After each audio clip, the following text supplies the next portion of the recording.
Om Arunachala Ramana. Ramana. Saudações, amada Sangha. Saudações. Aqui estamos no vídeo de encerramento do mês de agosto e já começa o mês de setembro com uma grande novidade. Quer dizer, novidade não, né? Todos os anos celebra-se Krishna Janamastami, mas a novidade é que ele vai cair no dia 5, 6 de setembro. Então a gente provavelmente não vai ter o vídeo no dia 5. E sim, vamos ter uma live para celebrar Krishna Janamastami com uma semana especial dedicada a Krishna. Normalmente essa data, muitas vezes, né, ela é celebrada no mês de agosto, mas esse ano, como é um calendário lunar, esse ano especificamente vai cair em setembro, e é algo muito auspicioso poder celebrar esse que é o amado de todas as almas, né? Poder reverenciá-lo no nosso coração. É que não deixa de ser o próprio Atma, né? O coração per si exerce sobre nós um poder atrativo dentro do Atma Vichara. Então, quando nós sentimos a atração do coração, estamos experimentando a natureza do Atman com o Krishna, ou seja, o todo atrativo. Aguardem, porque nós vamos convidar vocês para participar dessas atividades em homenagem a Krishna nessa celebração do seu Jayanti, do seu surgimento ou nascimento. Muito bem, e além de trazer esta novidade, que não é novidade, esse informativo, vamos dizer assim, apareceu aqui pra gente, né, uma pergunta num vídeo que já foi compartilhado tem um tempo, tem 3 semanas, que é o seguinte, o nome do vídeo é Aptidão para Autoinvestigação. E a pergunta que nos foi apresentada foi: Boa noite, Ramana Mandir. Mas quem ainda não tem essas aptidões pode praticar Atma Vichara? Bom, acho que inevitavelmente a gente vai ter que ler pelo menos o trecho. Não precisamos ler o texto completo do vídeo. Depois você procura, eu não sei colocar esse negócio de card. Vou aprender isso ainda, né? De falar, olha, clica aqui que daí você vai encontrar o vídeo. Eu não sei fazer isso. Mas não você deve ser vai difícil, encontrar. Não deve ser difícil. Pode descobrir. Mas você vai encontrar nos nossos vídeos como aptidão para autoinvestigação. Mas de qualquer forma, a gente também vai ler aqui o diálogo em que Bhagavan dá esta orientação, né? Então, Karshni pergunta: quem é considerado apto para esta investigação? Pode alguém por si mesmo conhecer sua própria aptidão? E Bhagavan responde: aquele cuja mente foi purificada através de Upasana e outros meios, ou por mérito adquirido em vidas passadas, que percebe as imperfeições do corpo e dos objetos dos sentidos, e sente um desgosto absoluto sempre que sua mente tem que funcionar entre os objetos dos sentidos, e quem percebe que o corpo é impermanente, ele é considerado uma pessoa apta para a autoindagação. Por esses 2 sinais, isto é, por uma sensação de transitoriedade do corpo e pelo desapego aos objetos dos sentidos, pode-se conhecer a própria aptidão para a autoindagação. Então, esse trecho foi extraído do Shri Ramana Gita, capítulo 7, versos 8 a 11. Eu quero aproveitar aqui e buscar uma referência ainda dentro de outra obra, um pequeno verso, eu vou achar ela rapidinho aqui, que é do Narada Bhakti Sutra. Então Narada Muni, né, o grande sábio Narada, ele vai afirmar que Bhakti, ou seja, a devoção, consiste em oferecer todas as atividades ao Supremo e em considerar que a pior aflição é aquela de esquecer-se do Paramatman, ou do Param, né, do Supremo Absoluto. Então não há sofrimento maior do que se esquecer de Deus. E todas as atividades oferecidas ao Supremo, isto é Bhakti. Bom, eu quis trazer isso aí, a gente já vai entender como é que a gente pode conectar uma coisa com a outra. Eu acho que tem um aspecto aqui desse verso do Narada, do pequeno comentário que eu tenho a trazer sobre esse verso, que talvez possa nos auxiliar. É o seguinte, primeiro ponto, nós vamos entender que a aptidão para o Atmavichara é algo que nós vamos desenvolver. Então, assim, se a gente já nascesse com todas as aptidões, provavelmente a gente teria alcançado a liberação mais ou menos ali com aquela idade que Bhagavan alcançou. Não é? Ou seja, essas inclinações seriam tantas que poderia acontecer um fenômeno que não é, assim, totalmente incomum, mas é um tanto raro, que são os Bala Yogis, né? Que são os yogis, as yoginis crianças, né? Que muito cedo, antes da puberdade muitas vezes, eles entram no estado de contemplação, entram no processo yogi, ou seja, vivenciam experiências místicas e um profundo desapego pelo corpo, pelos objetos dos sentidos e uma crescente sabedoria ou apreço pelo silêncio. Então, assim, nós não precisamos esperar, sabe, tipo um relógio transcendental, sabe, um relógio metafísico, uma ampulheta metafísica. Quando o último grão de apego ao mundo e ao corpo tiver caído, então eu posso começar o Atmavichara. Porque se a gente for esperar isso acontecer, a gente nunca vai começar o Atmavichara. E se você está aqui fazendo essa pergunta, é porque provavelmente o Atmavichara te encontrou. Ou seja, não é a gente que encontra o guru e o método, o sadhana, né, o apontamento do guru. É o guru que nos busca. Não há dúvidas a esse respeito. E em geral, quando isso acontece, caso você identifique que ainda essa aptidão ou essas aptidões não estão maduras em você, em geral, o que normalmente acontece é que surge uma sede muito grande pelo conhecimento que leva a essas aptidões, ou por tudo aquilo que pode te conduzir a alcançar, a treinar estas aptidões, como a Nanda está falando, né? A gente desenvolve isso. Então não é algo que você olha e fala assim, deixa pra lá então. Não é? Você olha e fala, como desenvolver essa? Eu ainda não sinto isso. Como que eu desenvolvo isso? É possível, né? Exato. Porque, na verdade, eu acho que a pergunta mais importante é essa. Não é se nós podemos ou não praticar o Atmavichara, porque, de novo, todas as escrituras, todos os sábios declararam isso. Que quando o discípulo, né, eu vou parafrasear, ok? Nesse conhecimento que de muitas formas foi apresentado, né? Que é o quê? Quando o discípulo está pronto, o mestre aparece. Mas a gente sabe lá se a gente está pronto ou não está pronto. No entanto, se o conhecimento espiritual chegou até você, é porque provavelmente você foi considerado apto a praticá-lo. Não é? Mas aí a pergunta não é quem está pronto para praticar, mas como podemos nos encontrar aptos à prática do Atmavichara. Então, na verdade, quando o Bhagavan está dando essa resposta para a gente, ele não está só falando quem é que está apto, mas ele está dizendo como nos tornamos aptos à prática do Atmavichara. Ok? Então, o que acontece? A sensação da transitoriedade do corpo é algo que nós já sentimos. Não é algo que nos é desconhecido. Por quê? Porque todos nós já passamos pelo luto.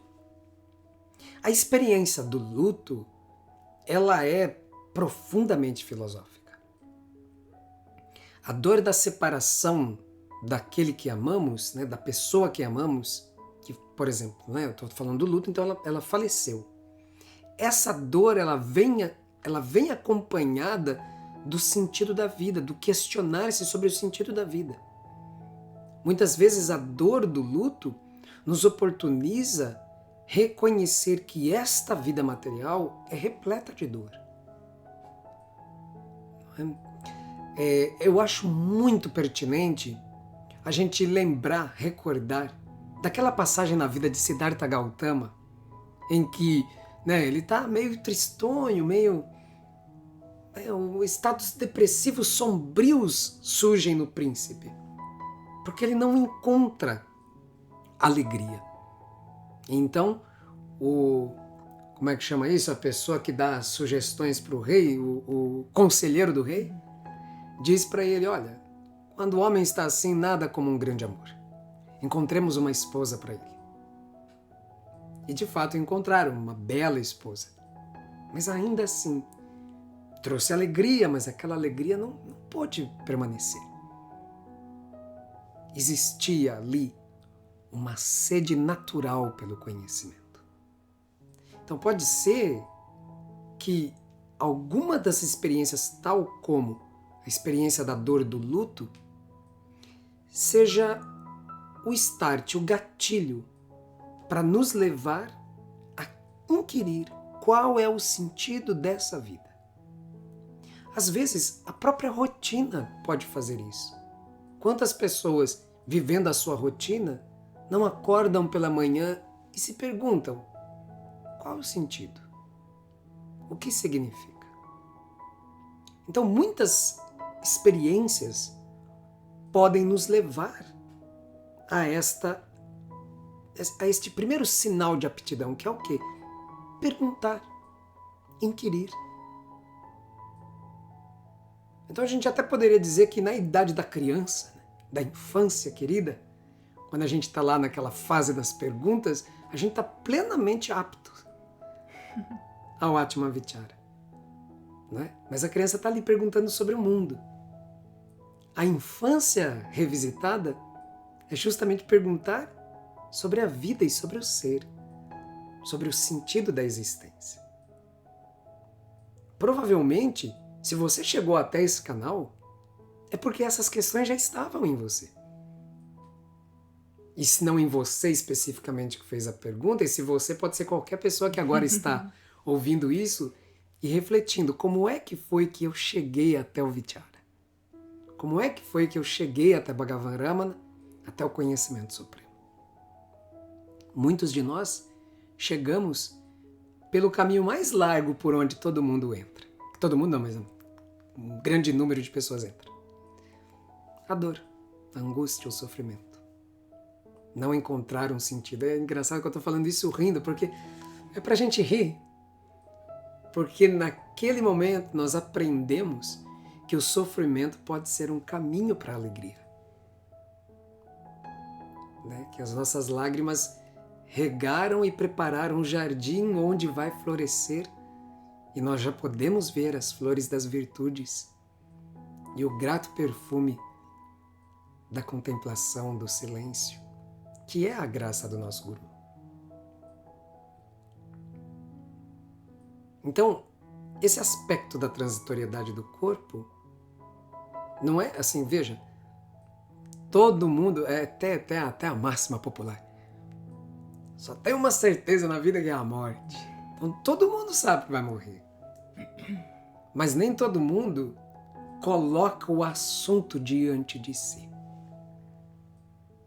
Então se a gente for pensar no como, esse é um caminho. Coloque-se a questão. Você vai morrer. Ou melhor, esse corpo físico que você agora veste vai entrar em colapso. Em algum momento. Não sabemos quando, como, onde, porquê. Na verdade, ele está constantemente, né, entrando em diferentes processos aí, inclusive de decomposição, já. Desde já. Desde já. Mas claro que existe ainda energia vital. Enquanto existe energia vital, força, né? Muitas vezes o potencial de reconstrução, de resiliência, de vivificação é mais forte do que o de decomposição. Mas é uma lei natural, a entropia é natural. A gente pode saber disso, não precisa fugir, né, desse conhecimento real mesmo. Deste fato da existência. É um fato. É o inexorável. E entender que isso está acontecendo o tempo todo. e entender que conhecer isso nos torna mais aptos, não só ao Atmavichara, mas a tudo que o Atmavichara representa, né? Na verdade, o próprio ato de constantemente recordar-se da sua própria morte te favorece a viver bem. Exatamente. Aquele que sabe da sua morte, que está, né, convicto de que é a qualquer instante, não perde muito tempo. Então o desapego é simplesmente abandonar as coisas que não têm importância. O Atmavichara vai te trazer qualidade de vida. Certamente. Porque você estará apto a reconhecer as coisas que são valiosas na vida. As experiências que são valiosas. O cultivo interior que importa. E isso é uma grande ressignificação que tem a ver, né, com o segundo aspecto dessa aptidão, e que diz respeito ao desapego dos objetos dos sentidos, né? Porque muitas vezes nós estamos valorizando aquilo que nos é prazeroso, ainda que dure pouco, que seja transitório. Não tem problema, vou me apegar, estou apegado a isso, gosto muito, amo muito tudo isso. E desapegar, e também nos apegarmos ao contrário, né? Rejeitarmos aquilo que é desprazeroso. Mas aí quando vem a dor, muitas vezes ligada à frustração, porque nós não temos absolutamente nenhum controle sobre isso, que são os objetos dos fenômenos todos dos sentidos, então essa dor acaba por, aos poucos, amaciar, assim, sabe? E vai batendo igual um martelo, assim, sabe? Tipo, presta atenção, você não controla,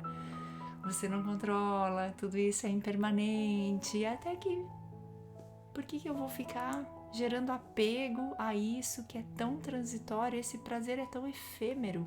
Onde está o prazer verdadeiro? Onde está aquilo que é verdadeiramente valioso? Recomendo muitíssimo. Hora da interespiritualidade, de dar uma visitada, abrir um pouquinho a janela para deixar arejar e entrar os ventos suaves, muito perfumosos, de um grande poeta, Khalil Gibran, do amor. Né? Lá no livro, sua obra máxima, O Profeta. Então lá existe o capítulo sobre o amor, né? Do amor.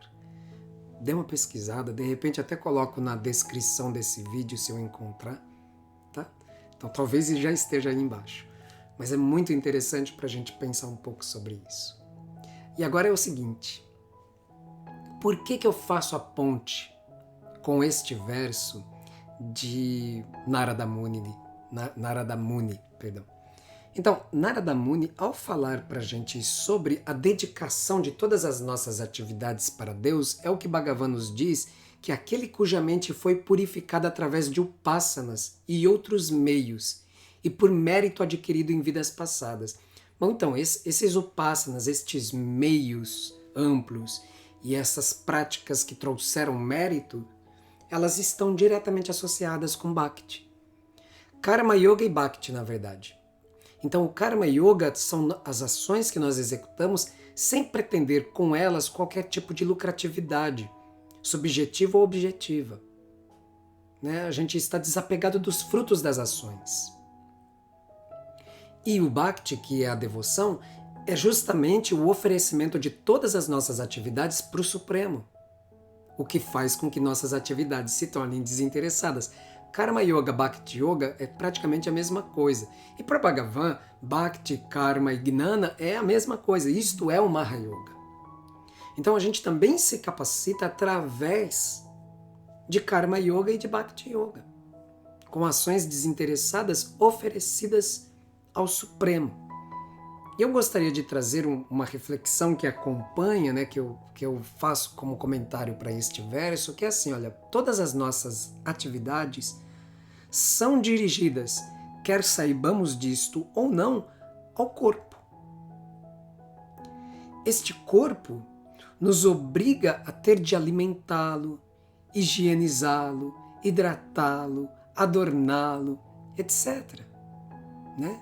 Tudo isso todas essas atividades voltadas para o nosso anseio de ter com o corpo experiências de conforto e prazer.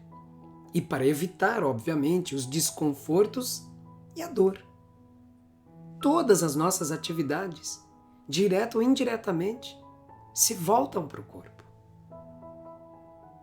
Logo, todos os nossos pensamentos, direto ou indiretamente, se voltam para o corpo.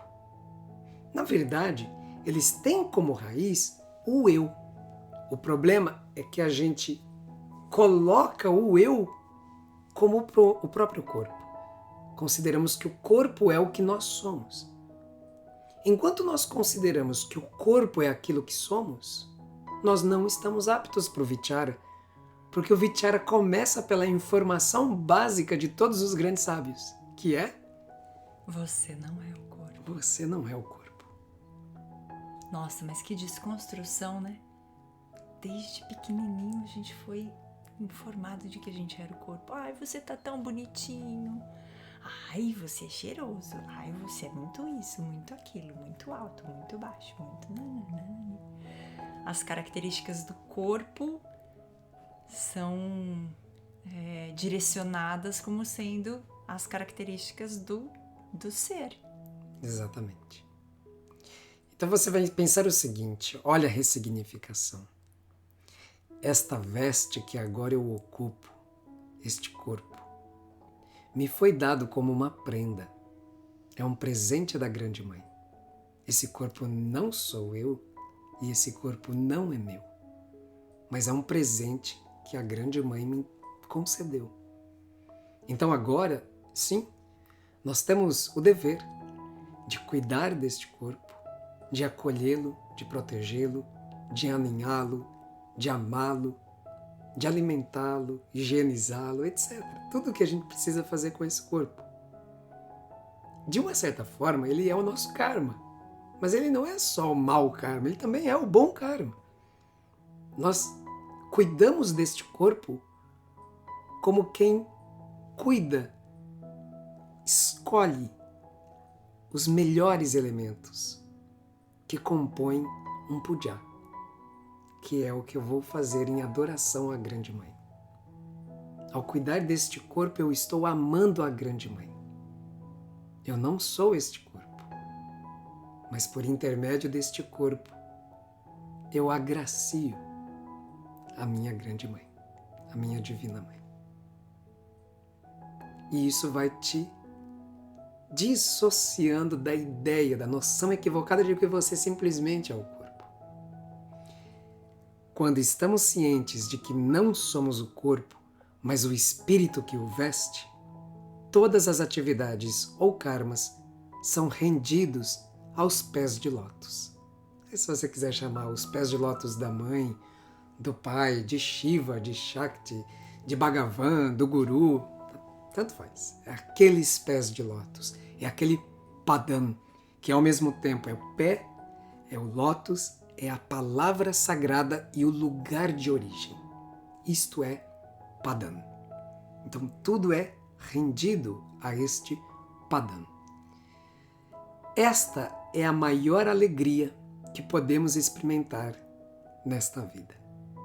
E Narada Muni diz que estar esquecido disto é estar-se em aflição. Então a questão é se encontrar apto para a felicidade. Você está pronto para ser feliz? Isto é o Atma Vichara. Dissipar enganos e gozar na plena luz da compreensão. Esperamos que de alguma forma alcancemos aí trazer ao mínimo novas reflexões. Uma coisa, desculpa só, antes da gente encerrar o tema, chegou para mim essa semana justamente uma fala assim, que eu consigo entender a unidade intelectualmente, mas na prática é tão difícil. Como assim eu sou o outro? E aí aí eu acho que uma das coisas assim também, olhando para tudo isso que a gente está compartilhando aqui com vocês, é que o exercício desse olhar, ele é um treinamento. É algo que você vai realmente praticar. Não espere que isso vá de uma hora para outra, da noite para o dia, porque pode acontecer pela graça divina, a gente sabe disso. Mas um solo fértil, né? Um solo bem preparado, bem cuidado, né? Como a Ananda falou, eu estou cuidando porque isso não é meu, isso é da grande mãe. Então, ela que dá tudo, eu não vou devolver o mínimo que eu posso para ela com todo carinho, com todo cuidado. Então, cuidar desse desenvolvimento, desse treinamento, né, na vivência real dessa unidade, na vivência real desses desapegos, na vivência real desse entendimento de que o corpo é transitório e todos esses entendimentos importantes que, conforme a gente vai acessando, não é uma questão de aquisição, é uma questão de remoção de ilusão. É o contrário, a gente não está conquistando, ganhando coisas para somar a toda a nossa bagagem. Na verdade, a gente está muito mais removendo isso que pode estar pesando e angustiando, né? Impedindo a gente de ser feliz, justamente. É mais leve. É isso. Muito bem, amigos e amigas, este é o momento em que nós recordamos do nosso Dana. Olha, até falei na última live, quero falar novamente, às vezes a gente fica tão um pouco assim, incomodados conosco mesmo de trazer a recordação, né? Sem Porque graça. lá no início a gente praticamente nunca falava, colocava uma mensagem escrita no grupo do WhatsApp uma vez no mês e estava ótimo. E aí foi um grande amigo que falou, viu, vocês precisam recordar as pessoas, porque as pessoas, elas esquecem, elas não sabem. É tanta coisa acontecendo na vida de todo mundo, né? E isso é assim, vocês estão dedicados, né? E é um fato, né? Esse é um fato. Na verdade, a gente, através do Dana de vocês, a gente pode se dedicar mais ainda, né? Ter mais tempo para disponibilizar, para poder produzir mais aqui conteúdo para vocês e poder fazer essa troca. Então a gente agradece primeiramente, imensamente, aquelas pessoas que não precisa nem me avisar. Eu já estou fazendo a minha contribuição, eu estou aqui somando para este Seva. A gente agradece imensamente. Vocês mantêm esta família, vocês mantêm estes devotos aqui, capenguinhas, mas estão aí na alegria compartilhando com vocês, disponibilizando mais e mais desse conteúdo tão precioso, né? Pelo menos para nós parece ser precioso e para tantos de vocês que estão aqui com frequência participando das lives, dando like, acompanhando os vídeos, trazendo perguntas, etc. A gente agradece imensamente. E caso você queira participar desta forma, apoiar este canal, apoiar este empreendimento espiritual, aqui na descrição desse vídeo e de todos os vídeos do canal, nós temos o número, né, o e-mail do nosso Pix para você poder fazer a sua contribuição generosa, né? E Morini faz uma retificação sobre esse generoso que é perfeito, Exatamente. né? Generosidade não é um valor numérico. Generosidade é uma qualidade. É uma característica da expressão. Quando ela é voluntária, generosa diz respeito a essa ação que brota de dentro do coração de uma forma muito bela, muito espontânea e sem aquele desconforto. É para ser tranquilo, é para ser suave. A generosidade é para ser algo assim natural mesmo. E assim, eu sei que isso pode parecer um pouco piegas, etc., mas eu vou dizer mesmo assim, a gente recebe mais do que o valor monetário quando vocês fazem a contribuição. Nossa, sem dúvida. É nítido, é muito claro. Por isso nós já dissemos, e vamos dizer de novo e vamos continuar dizendo, o quanto essa troca para nós é a manifestação da graça de Bhagavan. Então a gente agradece imensamente o seu apoio, o seu suporte, a sua generosidade, que é inspirada pelo que há de melhor em você, tanto quanto nós queremos que vocês sintam aí que tudo que nós estamos fazendo através deste canal amplo, plural do Shri Ramana Mandir também é feito com muito coração, com muita alegria, com muito amor. Que Bhagavan nos abençoe imensamente, nos lave com a sua graça. Om Namo Bhagavate Shri Ramanaya.